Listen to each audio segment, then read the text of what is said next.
तो इस online class में सभी स्टूडेंटों का हार्दिक स्वागत है। और आपको ये बता दें कि यह बिहार बोर्ड से जो बच्चे कॉमर्स लिए हुए हैं उनके लिए स्पेशल ये वीडियो बन रहा है।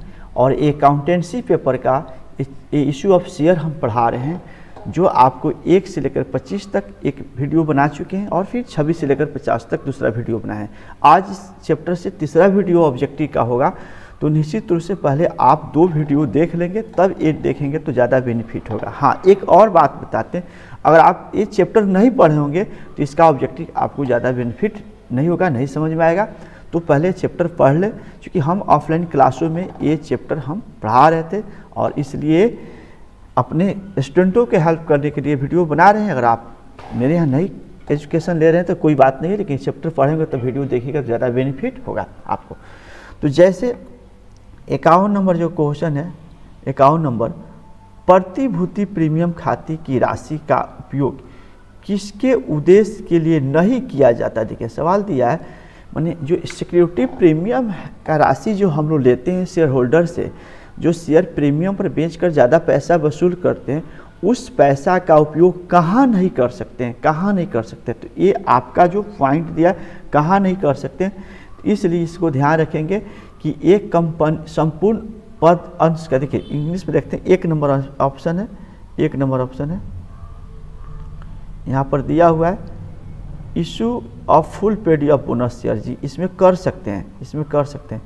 कंपनी के हानि का अपलेखन, देखिए यही इसका आंसर होगा। Rating of the loss of the company, company के हानि के लिए प्रीमियम का पैसा प्रयोग नहीं कर सकते हैं, इसलिए इसका आंसर बी होगा। जैसे सी में प्राइमरी एक्सपेंस के लिए, इसके लिए कर सकते हैं, इसके लिए कर सकते हैं। और a writing off the commission of और डिस्काउंट ऑफ इश्यू ऑफ, इसके लिए कर सकते हैं। यानी जो प्रीमियम के पैसा प्राप्त होता है तो ए, सी और डी में कर सकते हैं। और कहा है कि प्रीमियम की राशि कहाँ नहीं कर सकते हैं, इसलिए इसका आंसर होगा कंपनी के हानि के अपलेखन, यानी बी नंबर ऑप्शन इसका नहीं कर सकते हैं, उसे प्रयोग नहीं कर सकते। चलिए 52 नंबर क्वेश्चन देखेंगे।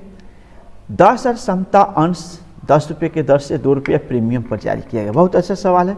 12,000 अंश का आवेदन आ गया, उसे कोई मतलब नहीं है। पूछ रहा है कि प्रीमियम खाते में कितनी राशि का है। देखिए आवेदन आने के लिए तो 12,000 आ गया, आपके रूप में लग रहा है कि इसमें 2 रुपये के दर से प्रीमियम होगा तो 24,000 रुपया प्रीमियम खाता में जाएगा, लेकिन ये गलत हो जाएगा। ध्यान रखना है कि अगर हम जितना शेयर इशू किए हैं उतना ही शेयर को मंजूरी करते हैं, इसलिए उतना ही मंजूरी करेंगे, उतना ही प्रीमियम खाता में ट्रांसफ़र करेंगे। इसलिए 10,000 गुने 2 यानी 20,000 रुपया प्रीमियम खाता में जाएगा। यानी आपके नज़र से लगेगा 24,000, 24,000 रुपया प्रीमियम का पैसा आ गया, उससे कोई मतलब रखना कितना है प्रीमियम के हिस्सा में, तो 10,000 गुने 2 के दर से प्रीमियम के रखना है, 20,000 प्रीमियम खाता में जाएगा। चलिए अगला क्वेश्चन 53 नंबर देखेंगे।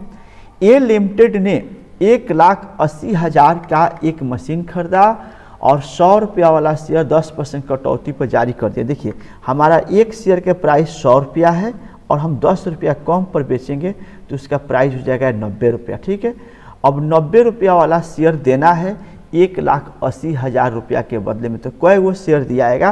तो सीधे बात है, इसमें 1,80,000 में 90 से भागा कर दीजिए तो कट किया आएगा आपको 9 दूना 18, यानी आपको 2,000 आएगा। तो 2,000 आंसर इसका होगा, बी नंबर ऑप्शन होगा। सीधा सा बात है कि अगर हमको 1,80,000 देना है और 90 रुपये वाला लॉटरी है तो कई गो लॉटरी देना पड़ेगा, तो 90 से भागा कर देंगे तो हमारा 2,000 निकल जाएगा।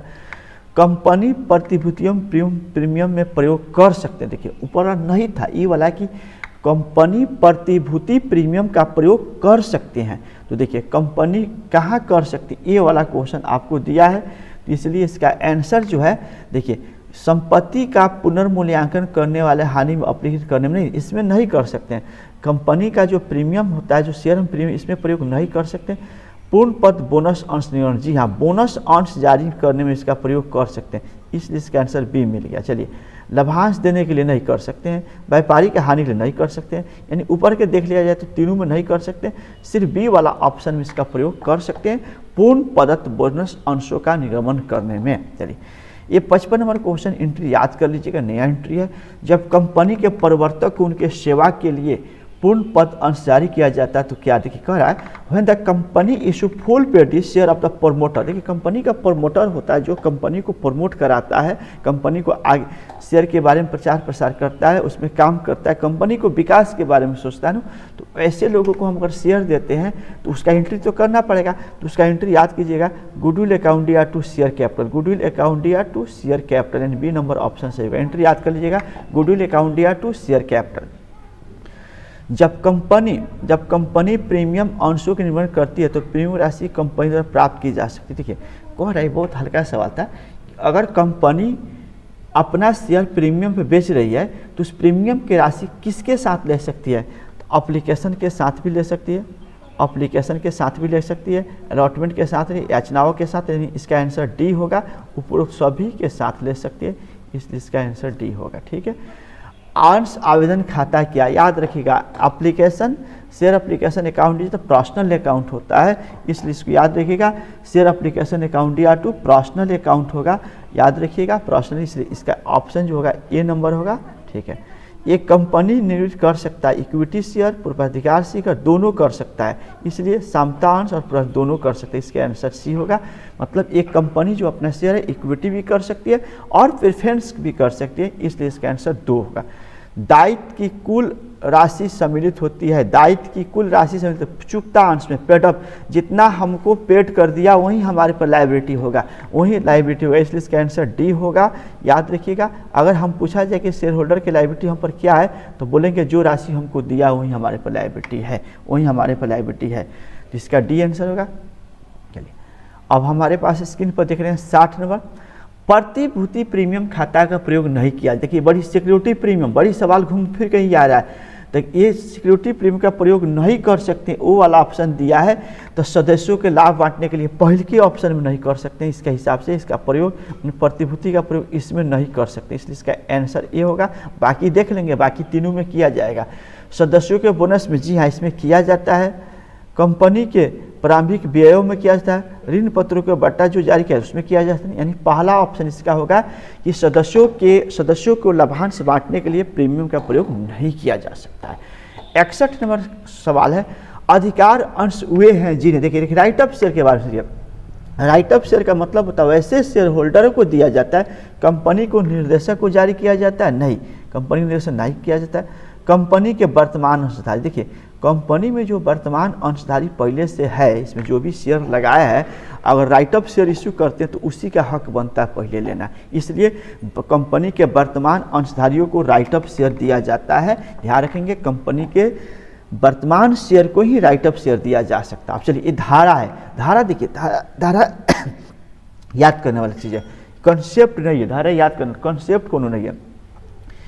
कंपनी अधिनियम 2013 में किस धारा के प्रावधान के अंतर्गत कोई कंपनी बट्टे का निगम नहीं कर सकता? देखिए ये 62 नंबर जो है, ये 53 नंबर धारा में, कंपनी एक्ट के 53 नंबर धारा में इस बात की चर्चा किया गया कि अब नई कंपनी 2013 से 53 नंबर धारा में इस बात का साफ स्पष्ट उल्लेख कर दिया गया है कि कोई भी नई कंपनी अब शेयर बट्टा पर जारी नहीं कर सकता। इसलिए धारा याद रखिएगा, ऑब्जेक्टिव क्वेश्चन 100% में रहेगा तो धारा याद रहेगा तो बनेगा। 63 नंबर, कंपनी द्वारा याचना की जाने से पूर्व अंशधारी को अग्रिम राशि प्राप्त किया जाता है। कंपनी द्वारा याचना की जाने से पूर्व ही अंशधारी किससे अग्रिम प्राप्त राशि जो मतलब याचना नहीं किए हैं और कोई शेयर होल्डर हमको एडवांस के तौर पर दे दे तो उसका प्रयोग कहाँ करते हैं? तो उसका प्रयोग करते हैं क्रेडिट साइड में करते हैं, क्रेडिट साइड में करते हैं, उसको लिखते हैं to call paid in advance के नाम से लिखते हैं, इसलिए इसका आंसर बी होगा। याद रखेंगे क्रेडिट साइड में टू कॉल पेड एडवांस के नाम से लिखते हैं। चलिए 64 नंबर, कंपनी अंशों को भारतीय अधिनियम 2013 की किस धाराओं के अंतर्गत प्रीमियम पर जारी कर सकती है? देखिए प्रीमियम, ये धारा याद रखिएगा, ये 52 नंबर धारा होगा। 52 नंबर धारा में आपको प्रीमियम है, 53 नंबर धारा में डिस्काउंट है। देखिए प्रीमियम पहले है, याद रखिएगा प्रीमियम पहले, डिस्काउंट 52 है। 52 नंबर धारा में स्पष्ट रूप से प्रीमियम के बारे में चर्चा किया गया है और 53 नंबर धारा में डिस्काउंट का चर्चा किया गया है। आदत याचना अधिकतम ब्याज लिया जाता है। कि कॉल इन एरियर होता है, कोई शेयर होल्डर किसी कारण से पैसा नहीं देते हैं तो उनके बकाया राशि पर कितना % ब्याज ले सकते हैं, अधिकतम पूछ रहा है। ये जो सवाल है, आदत याचना पर अधिकतम राशि ले सकते हैं तो ये 10% वाला होगा, 10%। इससे ज़्यादा हम नहीं वसूल सकते हैं। चलिए नेक्स्ट क्वेश्चन हम लोग देख लेते हैं। 66 नंबर, यदि कंपनी अधिनियम 2013 की तालिका F अपनाई गई हो तो अग्रिमी दत्त राशि कंपनी द्वारा %, देखिए अगर F टेबल अपना चुके हैं और कोई शेयर होल्डर हमको पैसा दे रहा है, जो एडवांस दे रहा है, तो उस एडवांस पर कितना ब्याज हम देने के लिए तैयार हो सकते हैं। कितना नियम कहता है ब्याज देने के लिए, तो नियम कहता है 12% ब्याज देने के लिए। इसलिए इसका जो आंसर होगा आपको बी नंबर ऑप्शन होगा। 67 नंबर क्वेश्चन, कंपनी अधिनियम 2013, कंपनी अधिनियम 2013 के किस धाराओं के अंतर्गत एक कंपनी श्वेत समता अंश जारी कर सकता है। देखिए श्वेत इक्विटी शेयर के नाम से जानते हैं, याद रखिएगा। श्वेत इक्विटी शेयर जो है 54 नंबर धारा में है, 54 नंबर, 52 में प्रीमियम, 53 में डिस्काउंट और 54 में श्वेत वाला का चर्चा किया गया है। अब नेक्स्ट वाला जो क्वेश्चन है 68 नंबर देखेंगे। एक कंपनी अधिनियम, सब अधिनियम है, सब नियम है, नियम के तहत हम प्रावधान करेंगे।